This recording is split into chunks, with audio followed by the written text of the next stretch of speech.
Saudara-saudara, selama beberapa hari ini saya merenung, wah Tuhan itu luar biasa.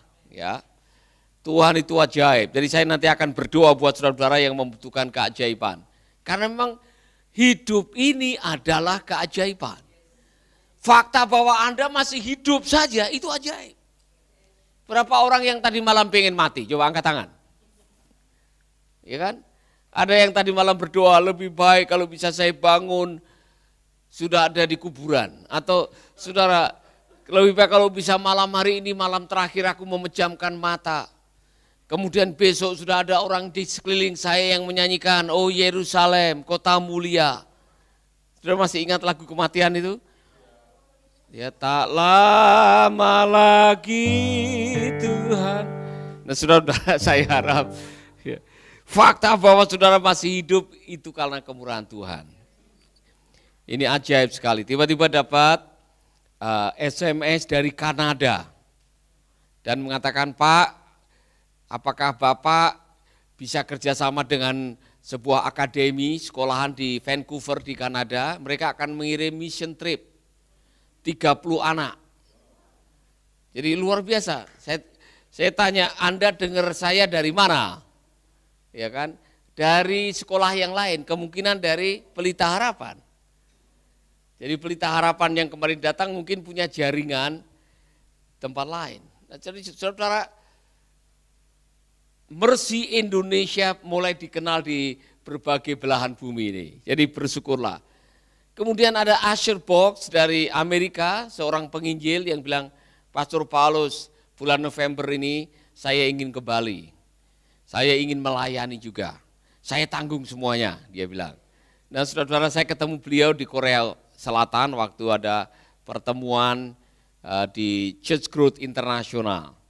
Jadi Tuhan mempertemukan kita dengan orang-orang yang luar biasa, yang kita tidak menyangka.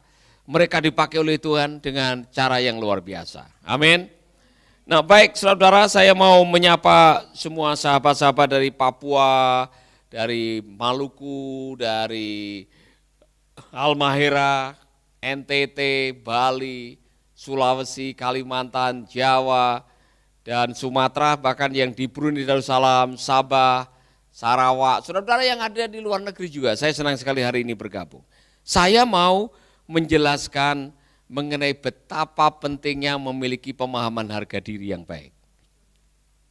Jadi saya dapat ilustrasi kemarin di airport waktu ada di Sumba. Bisa bawa kain Sumba ini?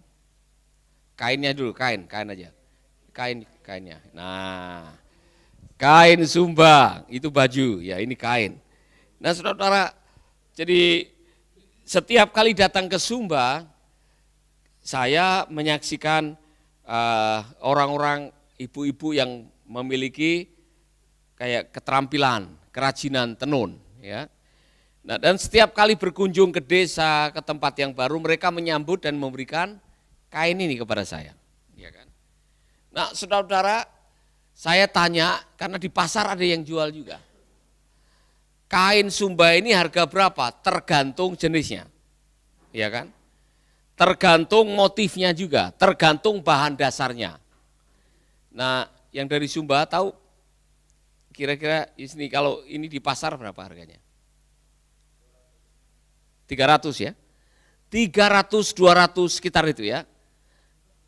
Tapi ada yang motifnya lebih bagus lagi, motif kuda atau motif yang lain itu bisa sampai 2-3 juta.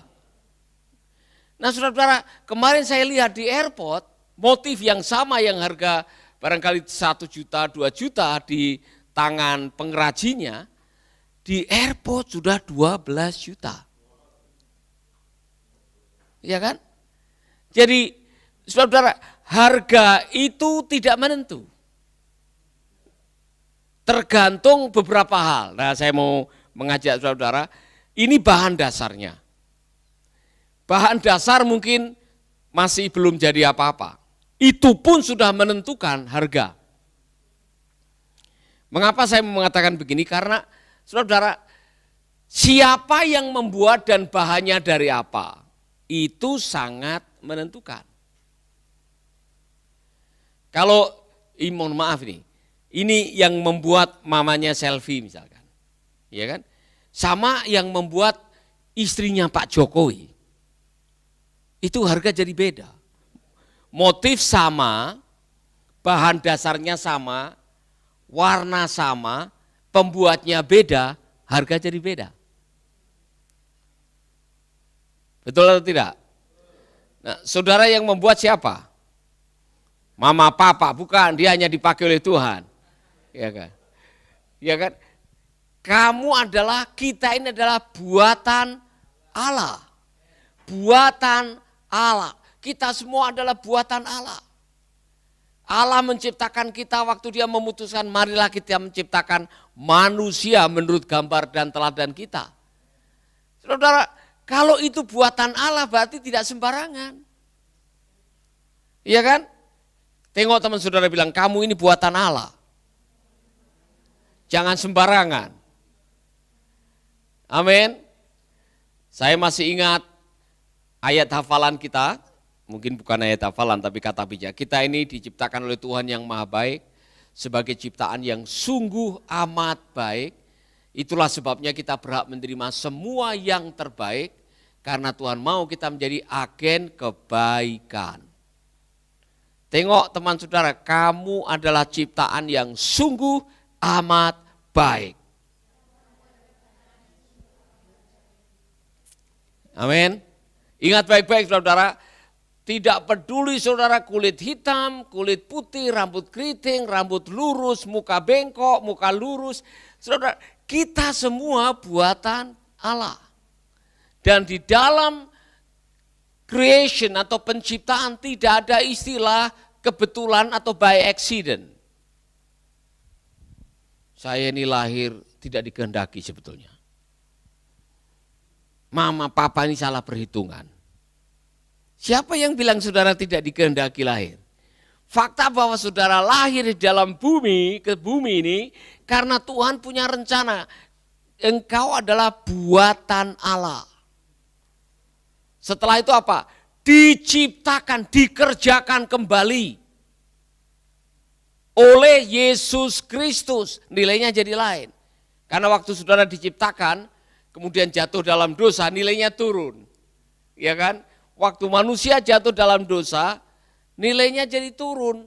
Karena apa? Dosa membuat saudara kehilangan privilege. Kehilangan kemuliaan Tuhan hilang. Maka Tuhan datang melalui Kristus Yesus, melakukan apa yang disebut mengerjakan. Diciptakan kembali di dalam Yesus Kristus, dibuat kembali, dibuat sesuatu.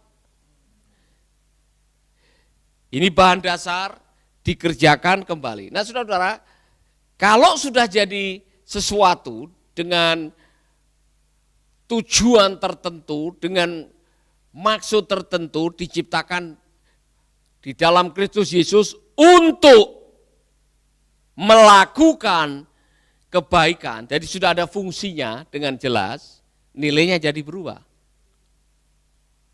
Iya kan? Saudara tahu nilainya? Kalau saudara beli, misalkan kainnya hanya 1 juta atau 300.000. Setelah jadi baju seperti ini, bisa 3 juta, bisa 2 juta. Jadi ada nilai plusnya karena apa? Sudah jelas untuk apa. Iya kan?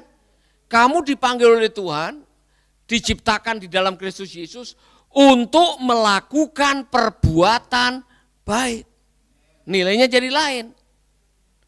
Karena apa? Kalau saudara sudah menjadi agen kebaikan karena melakukan yang baik, saudara-saudara, Anda memiliki nilai guna yang berbeda daripada kalau hanya sekedar bahan dasar seperti ini. Jadi nomor 1 yang menentukan nilai itu pembuatnya siapa? Bahannya dari siapa? Yang kedua, penggunaannya untuk apa? Jelas? Ini saya melihat di YouTube, botol-botol air aqua yang saudara buang-buang kadang-kadang, itu dikumpulkan, diproses dari bisa jadi styrofoam. bisa menjadi kasur busa, bisa menjadi sandal, bisa menjadi sepatu. Saudara-saudara, ketika ada orang yang kreatif dan menggunakan akalnya, kepandaiannya, kreativitasnya untuk menciptakan sesuatu jadi sesuatu yang mungkin dianggap tidak punya nilai, hasil karya itu punya nilai. Kita ini buatan Allah, diciptakan dalam Kristus Yesus untuk melakukan perbuatan baik. Kembali kepada baju tadi, Marcel. Ya, saya mau kasih tahu. Jadi pertama, siapa yang menciptakan itu menentukan, saudara. Yang kedua, nilai gunanya itu menentukan. Yang ketiga, ditaruh di mana.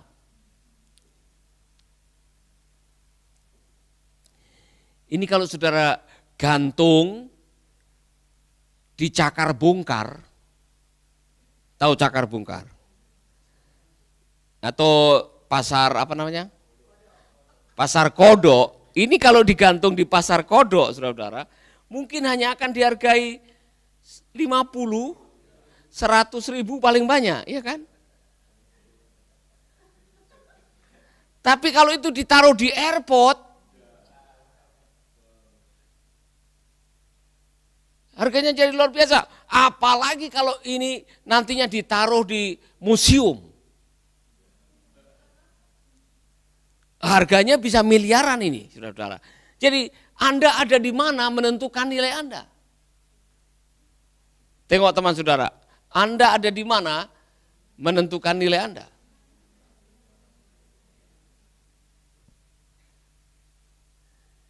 Kalau Anda tiap hari bergabungnya dengan orang-orang yang suka nongkrong, mabuk-mabuk, saya sudah tahu nilai diri saudara. Anda memilih ke sana karena Anda menganggap nilaimu sama dengan mereka, makanya Anda nongkrong di sana.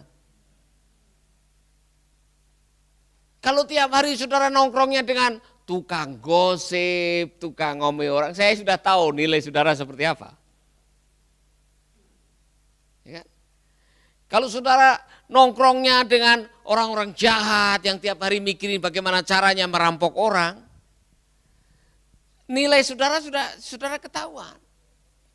Jadi di mana Anda berada akan menentukan nilai diri Anda dan orang bisa melihat itu. Makanya Tuhan bilang jangan berdiri di jalan orang berdosa. Jangan duduk dengan pencemooh. Ya kan? Kenapa? Karena di situ Anda sedang mendowngrade, menurunkan nilai Anda karena apa? Pikiran Anda menentukan nilai diri Anda. Kalau saudara sudah memikir, saya ini tidak berguna Bapak. Saya lahir tidak dikehendaki, saya lahir dari kecelakaan, saya tidak tahu nih bagaimana. Tidak ada orang yang menghargai saya. Kemudian saudara duduknya dengan orang yang menganggap dirinya tidak berharga. Saudara sedang mendowngrade, menurunkan harga diri Anda, nilai diri Anda. Waspadai ini saudara. Karena biasanya burung gagak itu bergaulnya dengan burung gagak. Burung atau elang atau garuda atau raja wali terbangnya dengan raja wali. Saya belum pernah ada raja wali terbang dengan burung pipit bersamaan. Atau saya tidak pernah melihat ada raja wali terbang dengan ayam hutan bersamaan, tidak bisa. Maka alangkah pentingnya Anda memposisikan diri di mana supaya harga diri, nilai diri Anda bisa betul-betul berharga. Jangan membuat dirimu tidak berharga karena keputusan dari dalam dirimu yang mengatakan, Bapak saya sudah tidak berharga. Maka saya lebih cocok dengan mereka-mereka yang merasa diri tidak berharga. Ketika saudara masuk di sana, saudara sudah memposisikan diri seperti apa hidup saudara. Waspadalah. Amin. Masih ingat ilustrasi mengenai ayam hutan yang menaruh telur di sarang, burung raja wali yang menaruh telurnya di sarang ayam hutan? Masih ingat? Yang belum tahu saya kasih tahu nih. Jadi ada burung raja wali tidak tahu bagaimana dia naruh telurnya di sarangnya ayam hutan. Jadi pada waktu telur itu menetas, induk ayam hutan merasa dia ini adalah anaknya.